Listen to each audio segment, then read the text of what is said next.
Good morning, friends. Today we are here on the platform of the Economic Times to have deliberations, especially on the roadmap for policy and the spectrum, typically the environment of the 5G networks and applications which are going to be reality in India very soon, as per the announcements of the government. I'm going to moderate the session for you. Myself, Arshakya, currently looking after the Deputy Director General, Satellite Division in the Ministry of Communications. In the panel, we have very eminent people, very well-known faces, which are there in the industry for a long time. To start with, we have Lieutenant General SP Kochhar, who has been a decorated military veteran. As the head of the ICT wing of the Indian Army, he was responsible for planning, executing, and operating all telecom and IT networks of the Army. He served as the first CEO of the Telecom Sector Skill Council, and currently there with the industry body Cellular Operators Association of India as the Director General. We have another speaker on the panel, Mr. P. Balaji. Mr. Balaji is the Chief Regulatory and the Corporate Affairs Officer of the Vodafone Idea Limited, one of the operators in the country. He is an electronics engineer from IIT Roorkee and completed his MBA from the IIM Ahmedabad in marketing, finance, and strategy. He has over 25 years of the experience in telecom and IT, and he's also the chairman of the SOCHAM, National Council on Telecommunications. We have Mr. Amit Marwa on the panel. Mr. Amit Marwa is the head of the marketing and corporate affairs at Nokia India. We have very prominent person in the satellite communications, having over 30 years of the experience, Mr. Basi Patel. And we especially give attention to him because he's joining at early morning from, he is not based in India, he's joining from UK to us. Then my very close friends, I think we are working in the DoT for over 33 years, closely associated one on another. Mr. Kishore Babu, who is the Deputy Director General in the DoT and looking after the most important activities currently one can think. He is responsible for the standards, research and development, and the innovation. He facilitates the engagement with the Indian digital communication technology companies to drive the government of India's policy objectives in the respective domains. I'm privileged to have these eminent people in the panel and wish that after discussion of about 45 minutes, we shall be able to bring out certain considerations for the government to move forward or the industry to think on those lines, drive the country in the policy directions in that. To begin with, let me start with Mr. Kishore Babu. We know that NDCP 2018 has been a very well-documented policy plan which has envisaged every aspect of the requirements in the digital communication needs in the short term, mid-term as the long-term perspective, focusing on the various aspects of the communications and having a specific provision for the strategy. Then the government has announced recently the satellite communication policy, approvals accorded by the cabinet committee, which has been announced by the Department of Space. And the DoT came out with the 10 years roadmap consultations for the spectrum. In light of these initiatives, especially on the consultation process which has been undertaken by the DoT, with the 5G spectrum, or I say the spectrum roadmap for the 10 years, which is slightly, or I should say much more longer than a planning period of the WRC, which is normally 4 years. can I have the inputs from our friend Mr. Kishore Babu that what are the key considerations for going for 10 years kind of plan, and with this consultation process, what you are going to have as a final outcome which can benefit the industry as whole. Kishore Babuji. Very good morning, Shakya and all the eminent speakers on the panel. First and foremost, let me thank Economic Times as well as collaboration I have been getting and the Department of Telecommunications has been getting from all of you. I should say all the stakeholders in industry in formulating different plans and as well as coming out certain actions, especially to benefit industry. How spectrum as a key technology resource to forward objectives of industry and public at large. That's the primary focus where we have been collaborating. Thanks very much once again how you have been supporting DoT and as well as by sharing your expert as well as international best practices. Mr. Shakeji asked, a few questions about. Also, I should say that some of the important issues he raised. One is about what is the relevance of 10-year roadmap and how it is going to help us, and how different deliberations are, converging to cause some of the outcomes, especially with regard to 5G as well as other plans. As all of you are aware, India as a market, we have got a lot of relevance for whatever the technology which is supposed to have mass reach in terms of coverage, throughput, and affordability, which will be having support at large, to make them available for the public, especially to drive Digital India program. As we have seen from the previous WRCs, name it 2015 or 2019 or upcoming 2023, more or less it is taking from idea to allocations, what may come from WRC, it itself is 8 years. As you know, the agenda for 2023 WRC gets decided is already decided in 2019 WRC, and for which some of the inputs keep coming from the 2015 WRC. And then local assignments, priorities, consultation with the stakeholders, all these, important issues are involved, and also making, developing certain policy formulation in terms of regulators' recommendations, again consultation, and when coming out how the spectrum can be assigned, etc., etc. So I feel 8 to 10 years is a very reasonable time where spectrum from identification to the point it gets ruled out. Perhaps that should be perhaps that is one of the key inputs which has gone into consideration to look at 10-year roadmap. And of course, there is industry input already for 2023 WRC, and as well as the 2017-18, the inputs of 5G high-level forum, and also inputs from the stakeholders which has come for NDCP, that is National Digital Communication Policy 2018, and all these inputs are getting in a convergence form. What are the kind of new technologies leading to different kind of identification of new bands? And as I mentioned to you, it is a technology neutral, and the technologies which can have mass reach in terms of coverage, throughput, and affordability.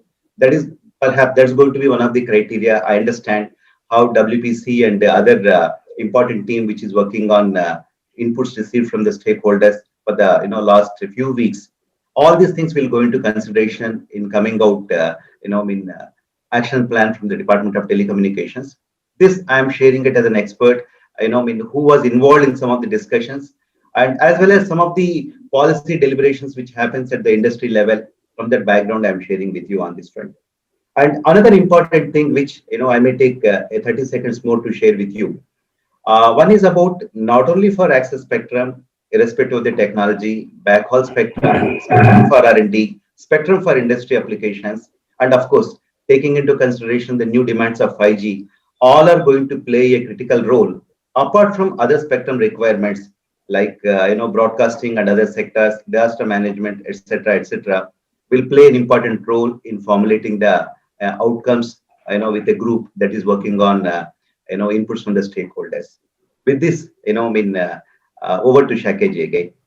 Yeah, Kishore, I have one supplementary question. Can we look these initiatives as a platform within the country to have some kind of the experiments carried out before speaking in the WRC or other international forums. Because in past, the contributions from the India in terms of what technology is going to be there, what are going to be the new ones, we were basically relying on the international inputs and the studies being carried out.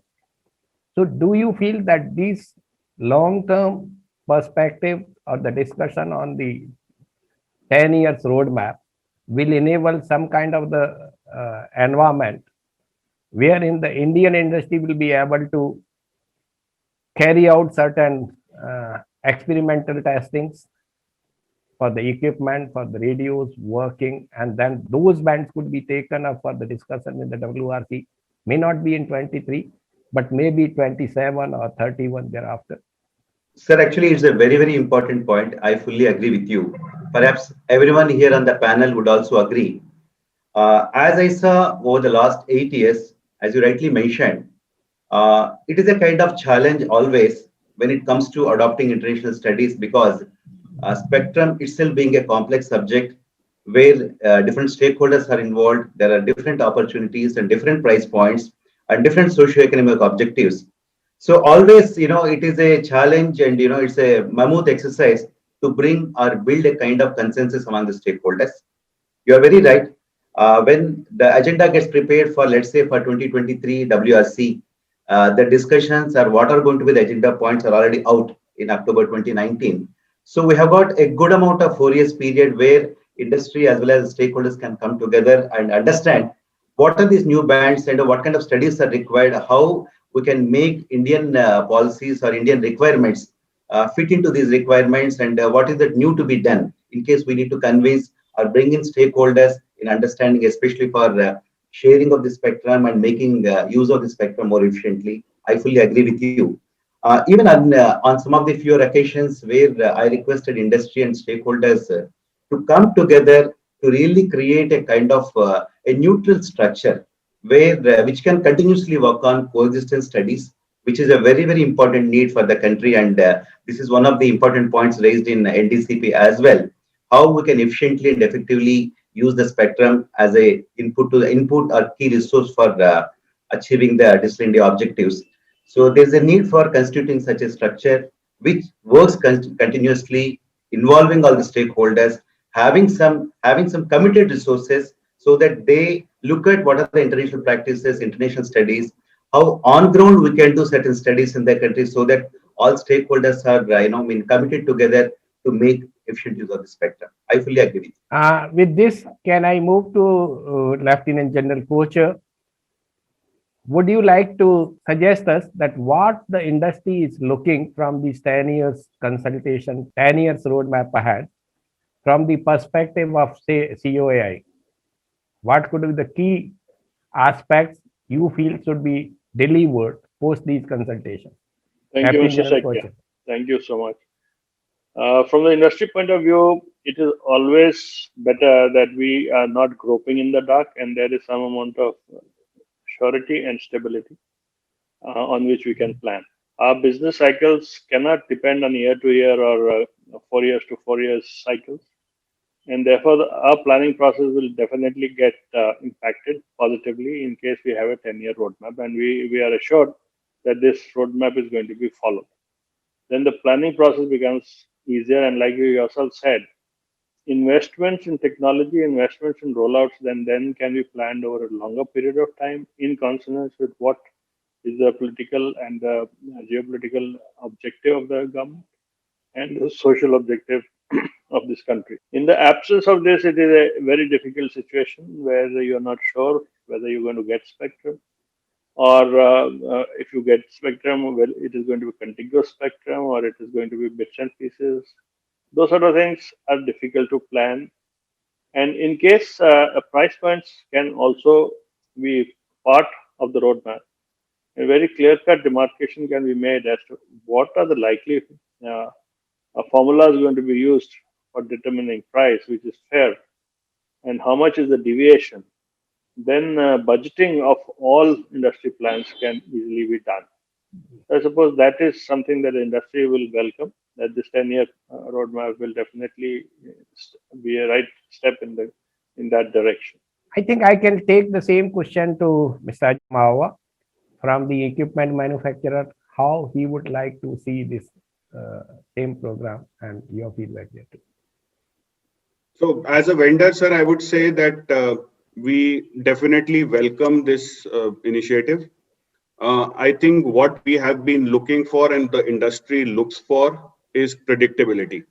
And if there is predictability in spectrum, predictability in regulation, that makes life easier for vendors and operators to plan in the future. And I'll give you some examples.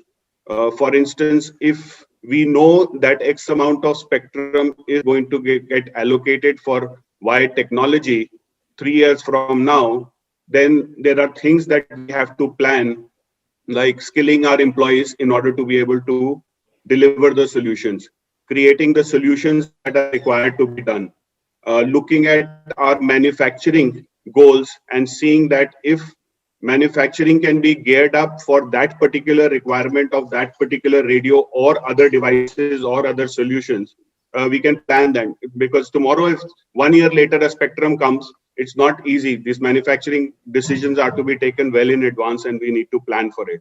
And the other last important thing is, of course, interoperability of how various types of technologies, various types of spectrums, various types of broadband technologies. Today we are talking about broadband also coming from broadcasting, broadband also coming from satellite, how they will interop and interwork together. So these are important considerations which help. But you said it, I think, or I think General Kochhar also referred to it, that I think we also need to look at the backhaul spectrum.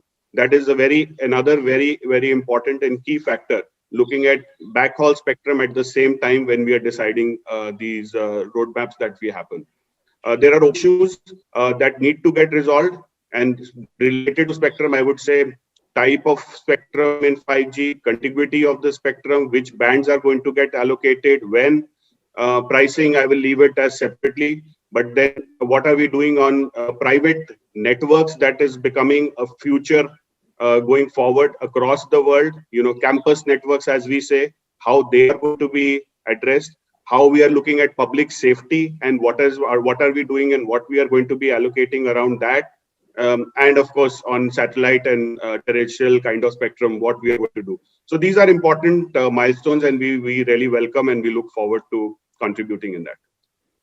Mr. Mawa, you had mentioned one very specific term, that is the private networks. So far, normally, there is a concept of the captive networks which are being utilized by the specific entrepreneurs or the industry, meeting their requirements. And generally, those networks were working in the close proximity in their own industry, say, manufacturing sites. So when you are mentioning the private networks, what exactly you mean? And how does it having the relevance in terms of the spectrum? If you can elaborate a little more. Yeah, I can. And in fact, it's a very important question, because with the coming of 5G, we are all talking today about the big topic about Industry 4.0. Now, whether it is Industry 4.0 or whether it is connecting large enterprises by other use cases which matter to the industry, there is a huge requirement both in India and across the world, where manufacturing facilities, mining, agriculture, various types of industries are looking at setting up a campus network and trying to create an efficiency within. So the network will be within the campus. It could be an LTE network. Tomorrow it could be a 5G network, but it helps them to modernize and move away from wireline LAN WAN kind of connectivity to a wireless connectivity. And with 5G coming and slicing and low latency, a lot of efficiency can be added. We have already done it in our factory in Chennai, where we have converted the factory into private LTE smart factory. And in the last 1 year since we have done it, we have seen huge efficiencies, almost 86% of our lead times have reduced. Almost 31,000 man hours we have saved in terms of how we are able to manufacture better. Labor times have reduced, efficiency has improved, robotics and those things we have been able to add. So we have an example, and I would welcome anybody who wants to see remotely or otherwise to actually see how this can help. We would be willing to showcase that. How this can be done is two ways. Across the world, it could be service provider as a partner. So let's say Balaji is here from Vodafone. Vodafone owns the spectrum, but they take initiative of setting up these private networks and lease the spectrum or set up this network to foreign industry. And thereby for them also, it becomes an additional use case for expanding their business from becoming a service provider to a digital service provider in that sense, and creates a. The other way it is also being done in some parts of the world, and of course that's a regulatory call, is by actually allocating some separate spectrum only for this use and giving it at a discounted price, for instance, or allocating it to the industries. I mean, there are various ways to do it, but I think this is a need of the hour.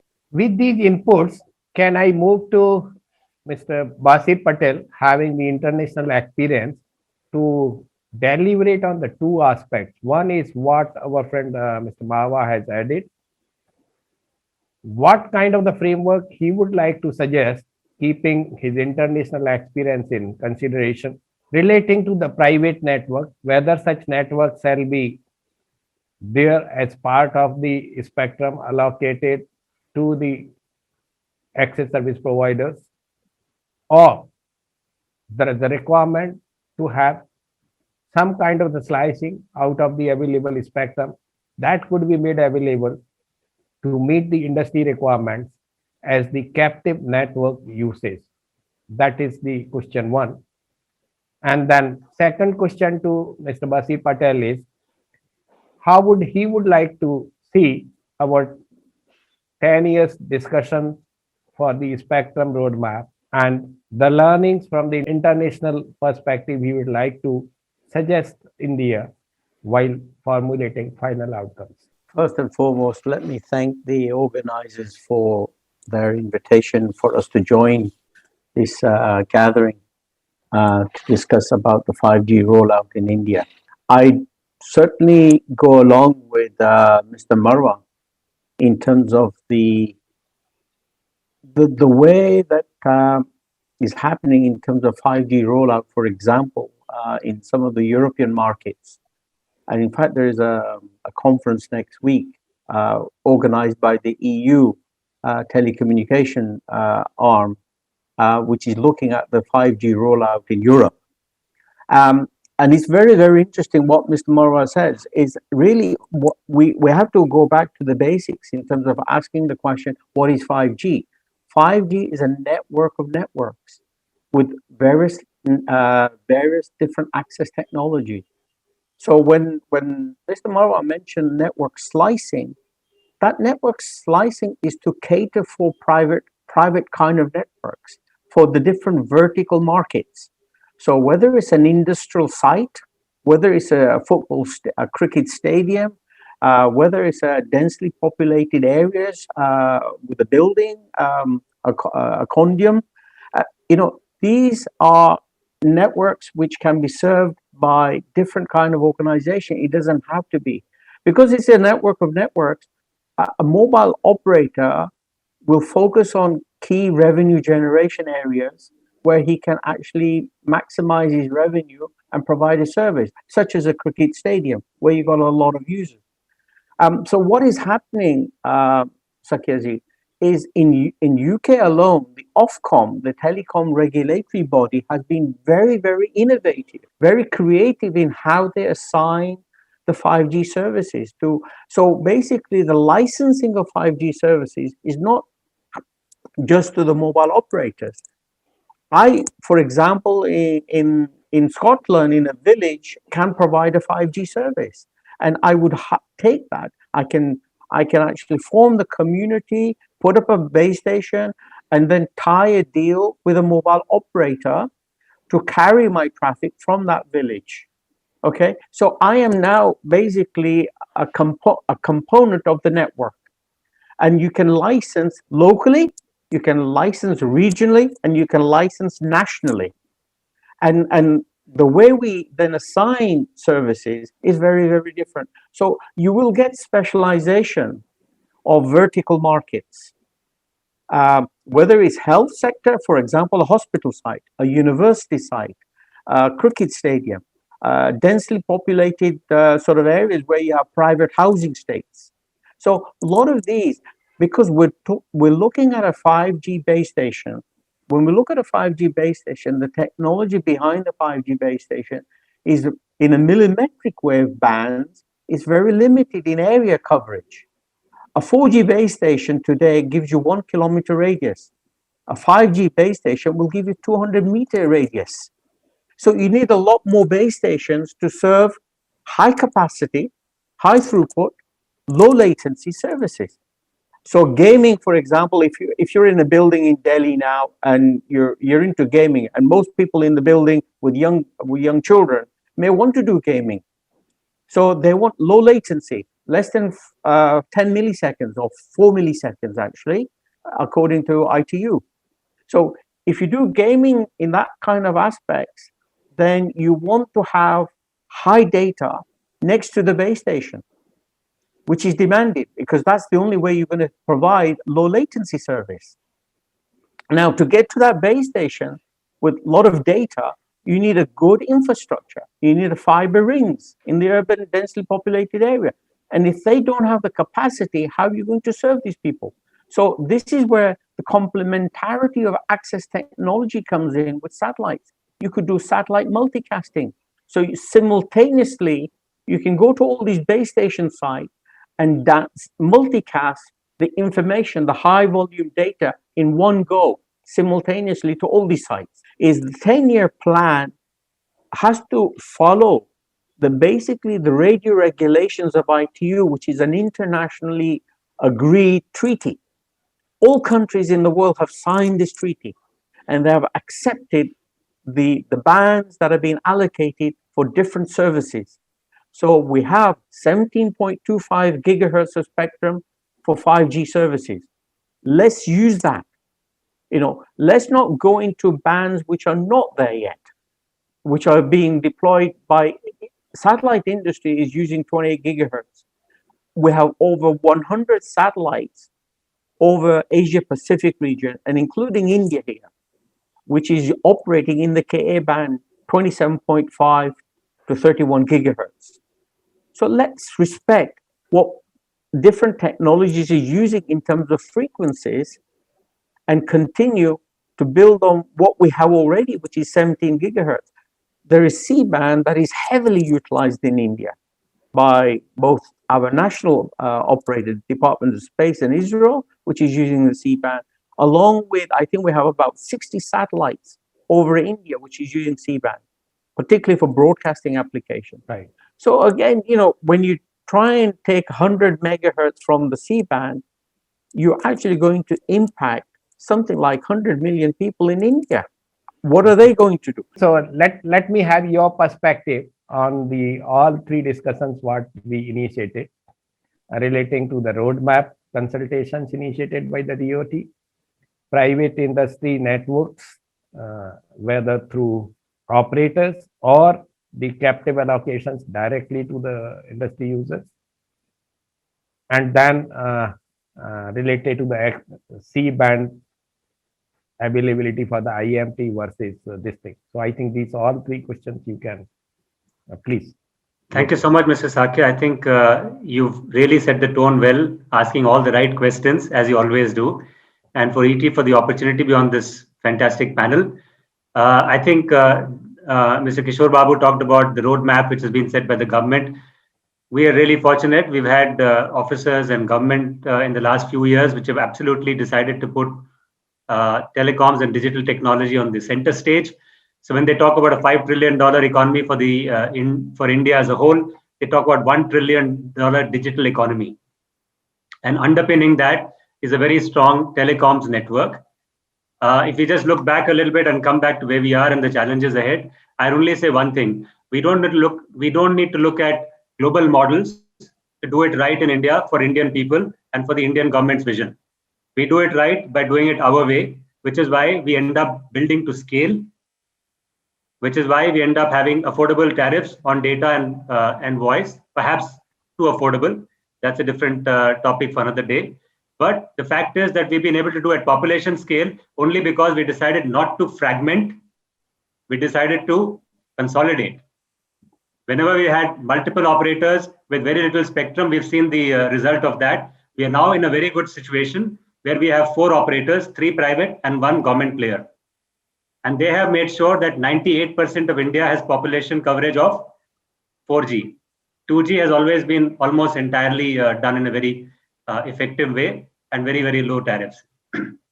So to do things in scale, I believe you need to make sure that you have plenty of spectrum available, and also the levies and taxes ought to be lower. I think the NDCP policy talks about it very, very beautifully. We hope that the government will start implementing that so that there is more money available for the industry to invest more in 4G and 5G technologies and everything else that goes with it. Vodafone Idea, for instance, working with the vendor partners like Nokia, Ericsson, and others, has ensured that we have built to scale and have elements which are already 5G ready. Our core is virtualized, that allows for it to go to the next level. We use massive MIMO and also DSR technologies, which ensure that we are in a position to roll out 5G very quickly.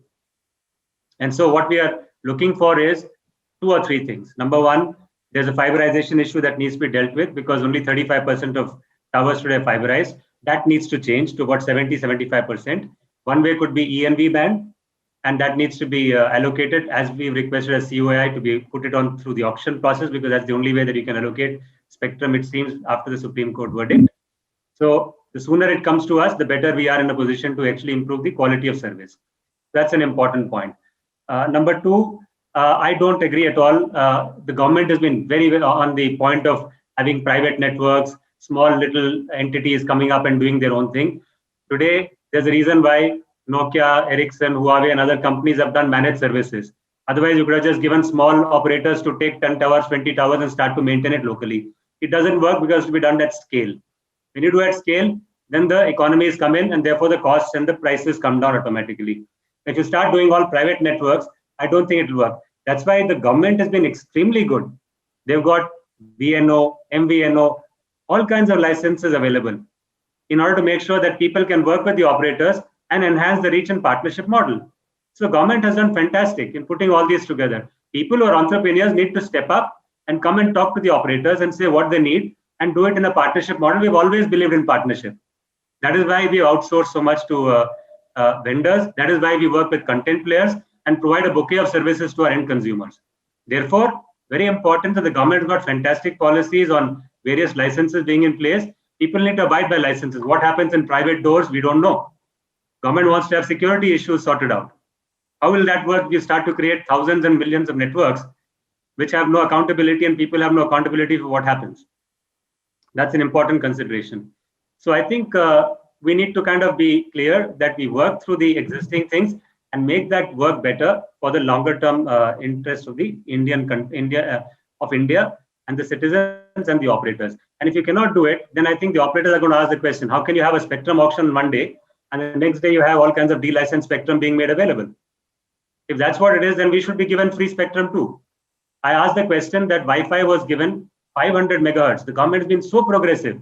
They gave 500 megahertz of spectrum in 5 gigahertz band as unlicensed. The question to ask is what has been done with it? Why has the entrepreneur not taken that wonderful opportunity given to them and created the small private networks which dealt with the needs of the hour? So what I'm trying to say is, it is nice to say from a theoretical background, but when it comes to practice, scale, cost, making sure that security and national security considerations are kept in mind have been the reasons why the government has chosen the current licensing regime and a way of auctioning spectrum in order to make sure the spectrum is available in order to be deployed in a very effective manner. And we have 4 operators.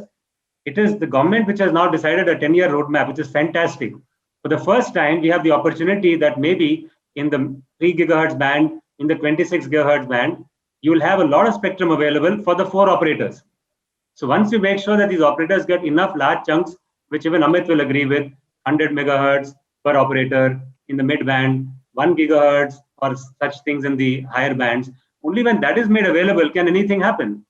Now, if you start to make that and fragment it into 10 megahertz for somebody X and somebody Y because they want a private network, I'm sorry, it doesn't work.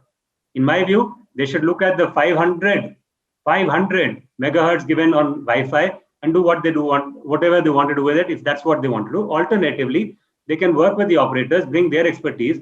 We're very happy to work with vertical industry partners in order to make sure that the needs of the nation are met. And network slicing is allowed. Reasonable considerations are there for traffic management. I think there's enough technology and will available and ability to invest more. Small things the government is working on, we hope that on the reduction of taxes and levies, making sure that ROW is eased, and also some amount of pricing pressure is reduced in the industry. Few things like this will make it even more possible for operators to invest faster and also then to deploy the India-specific use cases as 5G evolves. Thank you, and over to you, sir. Thank you, Mr. Balaji. I think you had replied to the questions raised with your perspective. I think I would like to mention only one question to you. As an operator, do you perceive satellite technologies as competitor to the IMT or a complementary technology to IMT? Sir, I think there would be some complementarity in certain places which are remote to reach, and therefore there would be opportunities there to definitely look at satellite as a deployment. And of course, over time, frankly, as the government is being so progressive in terms of looking at longer term time frame, once the policy is laid out very clearly for a 10-year thing, then even we as operators can start to figure out what the right partnership models or investment models are. We may either choose to look at satellite as our own extension of terrestrial networks is one option, or we can partner with other players and actually drive those LEOs, for example, the low satellite, low orbit satellites in such a way that some of our own spectrum that we have can potentially be used in those remote areas. So if I could use my LTE spectrum, which I purchased from the government and I'm paying the annual fees, and be able to deploy it through a satellite means to touch some of the rural areas, if that is found to be better than putting terrestrial networks, sir, I would like to have that as an opportunity. So I think government is doing fantastic in putting the whole roadmap in front of us for 10 years. And so planning can be better.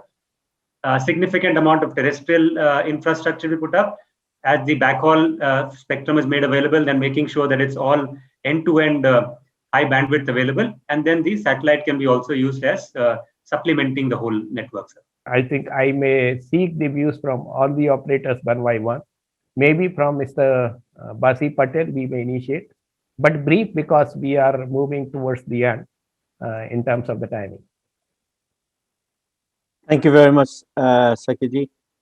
Let me, just before I address that particular specific question, let me say that we also, from the satellite industry point of view, as I cover the global satellite coalition partners, we're also very supportive of the government initiative on a 10-year planning exercise.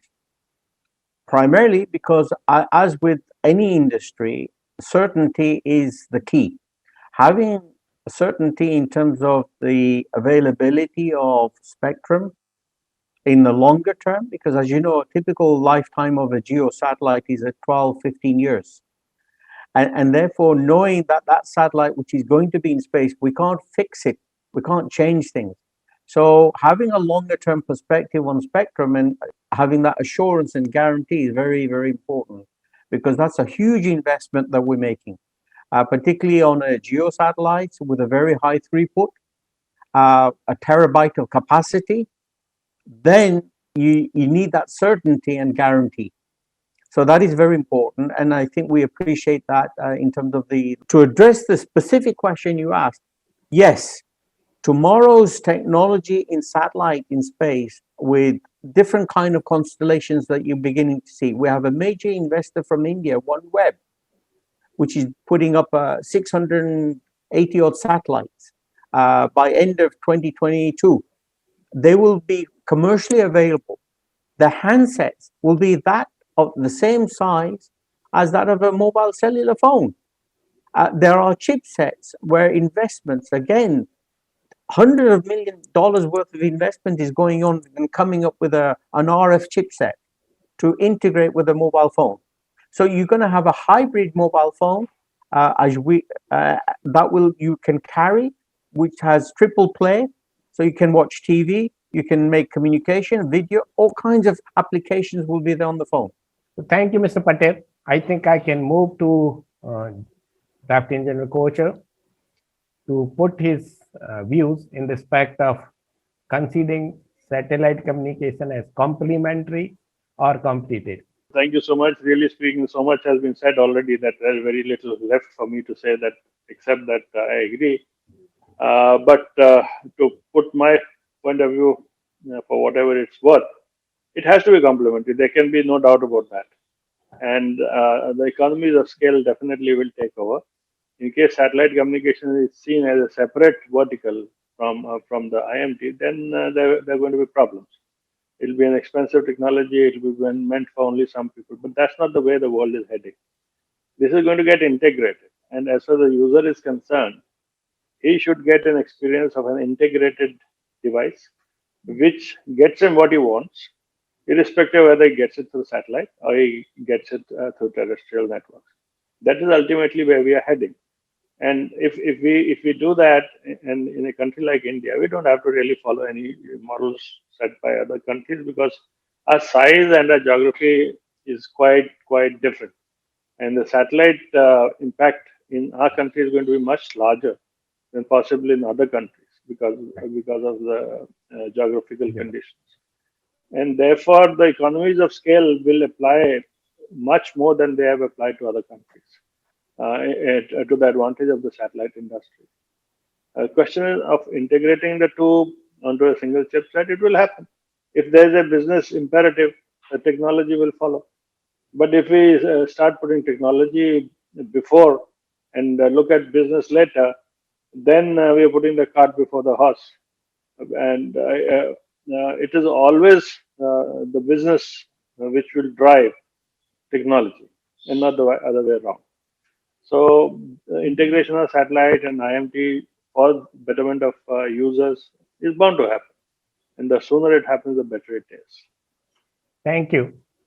I think I would like to touch one more point. Although time is passing there, we are almost on the closing side. Mr. Kishore Babu can help us. So far in the country, public safety networks or the PPDRs are generally being operated on the Tetra networks. So can we see something that these networks are going to work on LT or similar networks, considering the requirement of transferring the data when the huge number of cameras has been put all across the country, which can fetch in the information from any point to point to detect the issues in the societal considerations or in the security of the people. So do we have anything in that direction on the PPDR? So considering the paucity of time, a quick response is yes. Because from LTE, I think release 13 onwards, it started even including PPDR as one of the technological solutions for especially for public safety networks. And I also understand that the concerned ministries and departments are actively considering to roll out LTE PPDR networks, especially for the strategic and as well as public safety needs. Thank you. So I think with this, I would like to thank all of you to be there on the panel and having expressed your views, which will definitely help the industry as well as the government to take these inputs forward and convert these ideas into the actions while actually bringing out the roadmap in the spectrum